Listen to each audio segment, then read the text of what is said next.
굵직한 사건의 이면을 들여다보고 깊이 있게 파헤쳐보는 시간입니다. 추적 20분. 오늘은 한 15분 할 거예요. 박지훈 변호사님 안녕하세요. 안녕하세요. 박지훈입니다. 그리고 한겨레신문 김한 기자님 안녕하세요. 네, 안녕하세요. 이 라임 옵티머스 사건 저희 좀 전에 이제 성일종 들었습니다. 의원 들었습니다. 얘기를 들어봤는데 이게 무슨 뭐 이른바 뭐 게이트라고 해야 되나요? 뭐 하여튼 뭔 사건이 터지면은 나중 되면 따라가기가 굉장히 힘들어요. 일반 독자나 시청자들 입장에서는 이게 도대체 이름들은 계속 나오는데 뭔 이름인지를 모르는 다 거예요. 영어예요. 게이트, 옵티머스, 라임, 펀드 다 영어입니다. 공교롭게도. 이게 저도 이제 이 취재를 하면 잘 알지만은 또 취재 안 하고 옆 부서에서 취재하는 거는 그렇죠. 따라가기도 힘들어요. 벅차죠, 예. 그래서 오늘은 좀 청취자분들이 알기 쉽게 지금 사건이 어디까지 가고 있는 거고 뭐는 뭐고 뭐는 아니고 뭐 이런 약간 정리한다는 느낌으로 좀 해보죠. 일단 라임 옵티머스 다른 사건입니다. 그죠? 네. 그 사건 개요부터 네. 김한 기자 간단하게 좀 정리해 주실까요? 네, 뭐 라임 사태가 있고 옵티머스 사건이 있는 건데 이걸 예. 이제 금융 펀드에 대한 사기 사건으로 비슷하기 때문에 라임 옵티머스 사건이라고 이제 부르고 있는데 이 옵티머스 사태는 이제 옵티머스는 원래 2009년도에 만들어진 회사입니다. 근데 네. 이제 2017년도에 옵티머스라는 옵티머스 자산운용이라는 이름으로 이제 사명을 변경해서 투자자를 모집을 했고 이 회사가 처음에 투자자를 어떻게 모집했냐면 공공기관 매출 채권에 투자를 하겠다. 그래서 이거는 그 3%의 안정적인 수익이 보장이 된다. 이렇게 이제 투자자들을 모았고 금융기관 뭐 NH투자증권, 하이투자증권, 한국투자증권에도 이렇게 보고를 했어요. 우리는 공공기관 채권에 투자를 할 거기 때문에 이제 사고가 나지 않을 거다. 근데 실상은 이제 그렇지 않았다는 거죠. 그러니까 이 회사가 이대주주가 대표로 있는 회사의 그러니까 페이퍼 컴퍼니들의 그러니까 비상장 기업입니다. 또 이런데 이제 대거 투자를 했고 그 자신의 이제 그 대표 그러니까 김재현 이제 2017년도에 김재현 씨가 대표로 취임을 했는데 이분이 자기의 이제 증권 계좌로 수백억 원을 투자금을 횡령한 정황이 처음 이제 금감원에 포착이 된 거예요. 그래서 금감원이 이 부분에 대한 이제 그 감사를 시작을 했습니다. 그 이후에 이제 그 옵티머스가 투자한 것들이 사실상 다 사기였다라는 게 밝혀졌고 2020년 6월 달에 이제 환매 중단을 선언을 했습니다. 옵티머스 자체가. 그래서 그해 이제 같은 해 6월부터 이제 서울중앙지검에서 압수해 수사를 진행을 했고 지금까지 이제 이어져 온 상황인데요. 그러니까 이 투자금이 이제 옵티머스만 놓고 보면 5천억 이상이 되고 투자한 사람이 약 1,166명에 달하는데 이들이 이제 대부분 지금 돈을 못 돌려받을 것으로 아직까지는 그렇고요. 그다음에 이 사모펀드를 80% 가까이를 NH투자증권이 판매를 했습니다. 그래서 이 부분에서 NH투자증권도 책임 있는 게 아니냐 이래서 NH투자증권도 지금 보상을 일정 정도 하는 비율을 논의하기 시작한 이런 상태입니다. 주로 이제 옵티머스에 관련해서 네, 이제 옵티머스, 말씀을 해주신 거고 옵티머스는 한마디로 사기 사건이다. 사기 사건이죠. 예. 그렇죠. 금융사기. 라임하고 유사합니다. 라임은 뭐 돌려막기 펀드 그렇죠. 돌려막기 막 해가지고 라임이 이제 1대 국내 최대 헤지 펀드라고 하면 이 옵티머스는 그 제2의 라임 사태라고 불렸기 때문에 두 개를 좀 합쳐서 부르는 거고요. 사모펀드고 일반인들이 펀드에 투자를 할 수가 있죠. 돈을 좀 벌기 위해서 그렇죠. 투자를 했는데 또 그 투자 과정에서 손실을 볼 수도 있습니다. 그렇죠. 이익을 볼 수도 있고요. 위험이 크지요. 위험이 큰 어떤 상품인데 그 문제에서 지금 우리 김한 기자 설명했던 것처럼 돌려막기 폰지 사기라 그러는데 돌려막기를 했다든지 이 투자금을 받아서 딴 데 넣어놓고 그러니까 원래 투자하기로 약속했던데 안 넣고 지금 얘기한 것처럼 LH나 뭐 공공채권에 한다고 해놓고 부실 기업에 투자를 했다든지 아니면 그 회사 대표가 그 자금을 유용한다든지 이런 어떤 불법적 요소가 개입됨으로써 투자 손실이 극대화됐고요. 그래서 환매, 대파는 게 금지가 돼버렸어요. 그 부분에 대해서 지금 문제가 되는 상황이 그 두 사태가 라임, 옵티머스 사태라고 부릅니다. 그러니까 그 두 개에서 이제 피해자들이 다수 발생을 했고 그 피해액이 조 단위를 넘어가고 있잖아요. 그렇죠. 이제 그런 부분에서 이제 금융 사기 피해라고 사건이라고 볼 수 있는데 이제 사실은 기사가 나오는 거는 그거 말고 다른 기사들이 더 많이 나오고 있어요, 사실.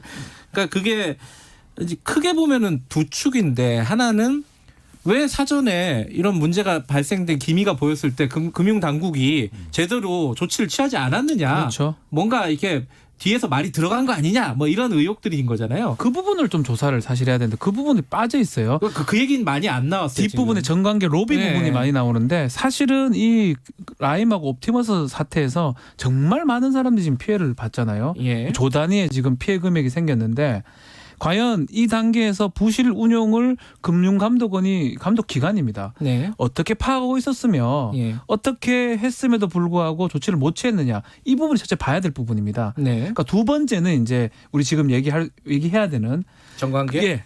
이렇게 좀 봐주기 위해서 네. 운영이 잘못되고 있고 뭔가 문제가 되고 있는데 정관계에서 특히 청와대 뭐 인사들이 좀 개입됐다고 하니까 네. 그 사람들이 일정한 금액을 받고 어떤 봐줌을 했느냐 안 했느냐 그 두 가지를 봐야 되는데 우리는 지금 너무 빨리 나가서 첫 번째 거 빼버리고 두 번째 부분에 너무 초점이 맞춰진 상황입니다. 물론 이제 그거와 좀 관련된 얘기 중에 아까 김한 기자가 네. 얘기한 NH투자증권이 네. 이 펀드의 대부분을 옵티머스 펀드의 대부분을 판매를 했다는 거잖아요.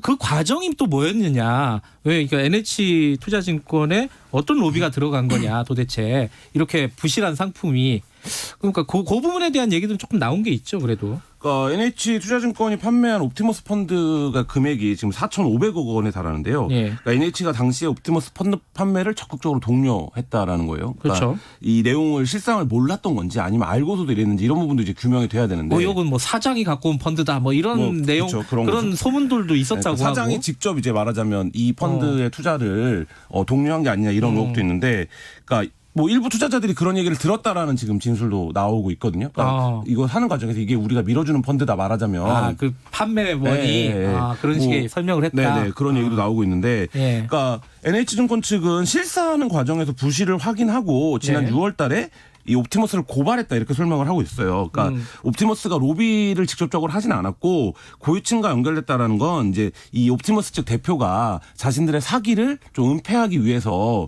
그 지어낸 진술이다 이렇게 설명을 하고 있는데, 아까 박준 변호사님 말씀하셨지만 이게 굉장히 굴지의 금융 기관들 그리고 금융을 관리하는 관리 감독하는 정부 기관이 이제 다 등장을 하는 사건이거든요. 근데 이제 일반적으로 일반 국민의 눈높이에서 보면 야 그거를 왜 사전에 그러면 아무도 모니터링을 못한 거냐. 그러니까 지금 이제 의혹 핵심은 그 모니터링을 못한 거냐 안 한 거냐 뭐 이건 것 같아요. 거기서 모니터링을 못했다라고 보기는 어려우니, 왜냐하면 다른 금융펀드 사기나 이런 것들은 금감원이나 이런 데서 관리를 다 하는데 굳이 유독 이 두 개와 관련해서는 왜 이거를 못 밝혀내 사전에 감지를 못했냐, 이 부분에서 이제 뒤에 의혹 정관계 로비까지 좀 연결이 되는 그런 이제 고리입니다. 거기서 한 명이 더 등장하죠. 청와대 이제 이모 행정관 그 옵티머스 쪽에 있는 윤모 그렇죠. 변호사의 부인 배우자인데 예. 윤모 변호사는 지금 펀드 사기 공범으로 지금 구속 기소된 상황입니다. 윤 구속돼서. 변호사는 이미 구속돼 예. 있고. 예. 그래서 결국은 지금 우리 김한 기자가 지적했던 운영 과정에서 문제가 있는 거를 금융감독기관에서 파악을 못했는 게 정말 실수냐, 아니면 지금 이모 행정관 같은 사람이 개입됐기 때문에 청와대가 그것을 알고도 눈 감아줬느냐, 이런 부분으로 지금 간 것으로 보입니다. 근데 행정관이 그렇게 힘이 세요? 만약에 힘 없어요. 별로 힘이 없어요. 있긴 있지. 행정관이 뭡니까? 그 비서관이나 뭐 수석 비서. 그러니까 지금 강기정 전 수석 얘기가 나오고 있기 때문에 예. 요건 그건 라임 뭐 관련된 부분이긴 한데 강기정 수석 정도 되면 이제 좀 힘은 좀 있다고 봐야 되겠죠. 근데 그 좀 이상한 거는 이모 행정관이라는 사람이 이제 민정수석 그 실에 있었다는 거잖아요. 민정비서관. 네, 민정비서관실에 예. 있었다는 건데, 근데 그 굉장히 그 민감한 업무를 담당하는 곳이잖아요. 근데 사전에 왜 체크가 안 됐을까, 이 부분이. 지금 이제 일각에서는 그 의혹을 제기하고 있어요. 이게 이제 막 정관계 로비나 이제 게이트급 사건이라고 한다면, 그러니까 저도 이제 행정관 하나가 이거를 컨트롤하기에는 너무 많은 기관이 등장을 하기 때문에, 그렇죠. 예, 사실 이제 이 행정관이 뭐 실무적인 어떤 역할을 했다라는 거를 뭐 추론한다고 하더라도 실제 이제 결정권을 갖고 있는 건 아니잖아요. 행정관이 그렇죠. 어떤 문제를. 그렇기 때문에 이 행정관이 민정수석실에 어떻게 들어가게 됐냐, 그 경위를 좀 밝히는 게 이 사건을 풀어가는, 그러니까 이 사건이 굉장히 복잡한데, 네. 그러니까 그러니까 지금 이분은 직접적인 연관성이 좀 입증이 되고 있기 때문에, 그러니까 이분이 왜 청와대에 들어갔고 누가 추천했고 뭐 이런 경위를 좀 밝히는 게 지금 좀 필요하지 않나 이런 생각 듭니다. 그 부분은 아직 나온 게 없는 그렇죠. 얘기고요. 없죠. 예. 지금 뭐 나와 있는 거는 이모 지금 행정관 회사로 많은 돈이 들어갔다. 윤모 변호사를 통해서 그 정도만 확인이 되고 있고 재판이나 수사가 진행되면 어느 정도는 좀 확인이 되지 않을까 생각이 듭니다. 이 부분은 일단 뭐 실제로 옵티머스와 관련이 있다는 사실이 확인이 됐기 때문에 네. 수사가 진행이 될 것으로 보이고 하나 또 이제 일반 저 같은 사람들이 사건과 관계가 없는 사람들이 보기에 좀 이상한 거는 이혁진 전 대표 있잖아요. 옵티머스 대표. 네. 외국에 있잖아요. 지금 김치 공장 하고 있어요. 안 잡냐 못 잡냐. 이거 아까 성일종 간사도 얘기를 하는데 왜냐면은 그때 이제 체포영장 떨어지고 나서도 자꾸 막 이렇게 어디 다녔단 말이에요. 베트남 같은 데도 가고 그게 이제 어디까지 만나는지 모르지만 막 순방 일정에도 네, 뭐 출몰을 했잖아요. 출몰이란 단어가 맞는 것 같은데 막 옆에서 사진 찍고 막 그랬단 말이에요. 이게 도대체 이게 안 잡는 거냐 못 잡는 거냐 뭐냐 이게 이런 얘기가 나오는 거죠. 성숙도 아닐까요? 사건의 성숙도. 지금은 사건이 좀 커져버린 상황이라서 지금은 이제 안 잡으면 또 못 잡으면 안 되는 상황이 된 건데 그 무렵에는 몰라 제가 조치가 어떤 조치가 뭐 인터폴이 어떤 조치가 제인지 모르겠지만 인터폴은 안 했다고 이제 그렇죠. 얘기를 했는데 그렇다면 사실은 잡기는 어려운 상황이고 문건들이 뭐 지금 나오고는 있는데 아직까지 뭐 뚜렷하게 범죄 혐의가 있는 부분은 없습니다. 그렇지만 이혁진 대표는 전 대표 같은 경우는 뭐 좀 확실하기 때문에 지금이라도 좀 신병을 확보해가지고 수사에 좀 통력을 좀 받아야 되지 않을까 생각이 좀 듭니다. 그러니까 이게 금감원 조사도 미진했고 지금 네. 그 인지한 이후에 그다음에 수사가 들어가서도 미진했고 그러니까 핵심적인 건 그리고 수사 과정에서 뭐 법무부가 남부지검에 압력을 행사해서 수사단을 해체했네 안 했네 이 논란도 지금 가 있고 근데 이제 그것도 좀 뭐 실제 의사결정이 어떻게 이루어진 건지 다 애매하니까 이게 사건이 발발하고 그 이후에 처리 과정 전체가 지금 석연치가 않은 과정으로 흘러가고 있고 그러니까 이게 일반적인 눈높이에서 보면 이게 왜 다 이렇게 과정이 석연치가 않냐라고 하면 어디선가 힘이 개입한 거 아니냐. 라고 이제 볼 수밖에 없는 상황인데 그게 이혁진 대표 같은 경우도 외국에 출국했고 뭐 여러 가지 정황들을 봤을 때 이거 왜 못 잡아? 예를 들면 이런 상황인데 김치 공장 한다는데 왜 근데 못 잡아? 지금 이제 어쨌든 뭐 실무적으로 여러 이유들이 있는데 그러니까 이런 과정이 뭐 한두 번이면 실무적으로 실수했다 이렇게 볼 수도 있을 텐데 사실 과정이 이어지고 겹쳐지기 때문에 의혹이 지금 커지고 있는 그런 상황인 것 같습니다. 그럼에도 눈에 탁 띄는 뚜렷한 어떤 뭔가 게이트라고 할 만한 거는 아직 전혀 없어요 사실은. 물론 이제 증권범죄 합동수사단 네. 남부지검에 있었던 거 해체한 건 그 전부터 해체한다고 그러니까 했기 그거랑 때문에 관계도 없어요 사실은. 그뭐 이제 타임라인으로 보면은 그 이것 때문에 해체했다고 보기 좀 무리가 여령 있긴 같은 하죠. 느낌이 들고요 그거는. 하지만 이상한 게 많아갖고 어쨌든 뭔가 수사를 하긴 해야 되는 네. 부분입니다. 근데 또 아까 문건 얘기 잠깐 나왔었는데 문건이 버전이 많아서 헷갈려요. 네. 지금 이제 공개된 버전에는 뭐 최동욱, 뭐 이현재 뭐 이런 사람들 얘기는 나오는데 네. 다른 뭐 청와대 인사 이런 사람들 안 나오거든요. 문건이 지금 알려진 바 두 가지 버전 같아요. 네. 압수수색을 해서 옵티머스 사무실에서 압수수색했던 그 문건 6자짜리 펀드 하자치유 보고서 문건 김재현 회장 대표가 직접 작성했던 그 문건이 하나 있고 다른 윤 변호사가 갖고 있던 좀 문건을 달리 좀 썼던 같은 내용인데 내용이 다르고 사람이 들어가 있는 문건이 있기 때문에 그 두 가지 문건이 약간은 내용은 비슷한데 약간 전달이 다르거든요. 그 부분을 좀 검찰이 좀 들여다봐야 되지 않을까 생각이 듭니다. 그래서 이제 추미애 장관은 실명 없었다 문건에 그렇게 얘기를 했죠. 6장짜리는 없죠. 아니 검찰이 갖고 있는 거에서도 없다는 뜻 아니었나요? 그게 6장짜리니까요. 네. 그래서 이게 아까 말씀하셨듯이 이게 권력형 게이트로 지금 현 상태에서 부를 수 있는 것이냐 혹은 근데 이상한 부분은 굉장히 또 많죠. 많으니까 네. 그죠? 석연찮은 부분도 많고. 먼저 운영 과정에서 뭔가 크게 우리 금융 감독하는 당국에서 미스했던 부분을 그걸 먼저 체크를 하고 뒷부분으로 가야 되는데 너무 빨리 로비부로 가버리니까 뭐 툭 뛰어넘은 느낌이 자꾸 듭니다. 그래서 저희도 설명하기에 갑자기 무슨 로비입니까? 사람 이름도 정확하게 나오지도 않았는데.